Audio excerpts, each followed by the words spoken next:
വിവിധ ആവശ്യങ്ങൾ ഉന്നയിച്ച് Kerala state service pensioners union Malappuram town block കമ്മിറ്റികളുടെ നേതൃത്വത്തിൽ പ്രതിഷേധ പ്രകടനവും ധർണയും സംഘടിപ്പിച്ചു. സിവിൽ സ്റ്റേഷന് മുന്നിലായിരുന്നു പരിപാടി. പെൻഷൻ പരിഷ്കരണ ക്ഷാമാശ്വാസ കുടിശ്ശിക അനുവദിക്കുക, 2024 ജൂലൈ പ്രാബല്യത്തിൽ പെൻഷൻ പരിഷ്കരണ നടപടികൾ ആരംഭിക്കുക, പങ്കാളിത്ത പെൻഷൻ പിൻവലിച്ച് സ്റ്റാറ്റ്യൂട്ടറി പെൻഷൻ പുനഃസ്ഥാപിക്കുക, PFRD നിയമം റദ്ദാക്കുക തുടങ്ങിയ ആവശ്യങ്ങൾ ഉന്നയിച്ചായിരുന്നു ധർണ.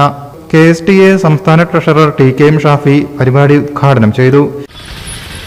അതുകൊണ്ട് ഇവിടെ ഭരിക്കുന്ന ഗവൺമെന്റുകളെ നിറം നോക്കിയോ അല്ലെങ്കിൽ ഏതെങ്കിലും സ്വഭാവം നോക്കിയിട്ട് മാത്രമല്ല ഈ സംഘടന പ്രക്ഷോഭ സമരങ്ങളിൽ ഏർപ്പെടുന്നത്.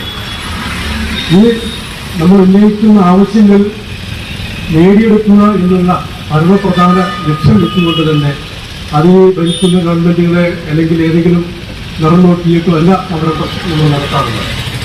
KSSPU ജില്ലാ കമ്മിറ്റി അംഗം EP ബാലകൃഷ്ണൻ അധ്യക്ഷനായി.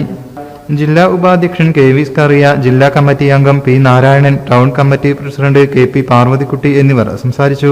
Town committee secretary Joy John സ്വാഗതവും C മുഹമ്മദ് അലി നന്ദിയും പറഞ്ഞു. PV ബലദേവൻ, K ശാന്തകുമാരി, മൊയ്തീൻകുട്ടി, സത്യഭാമ എന്നിവർ നേതൃത്വം നൽകി.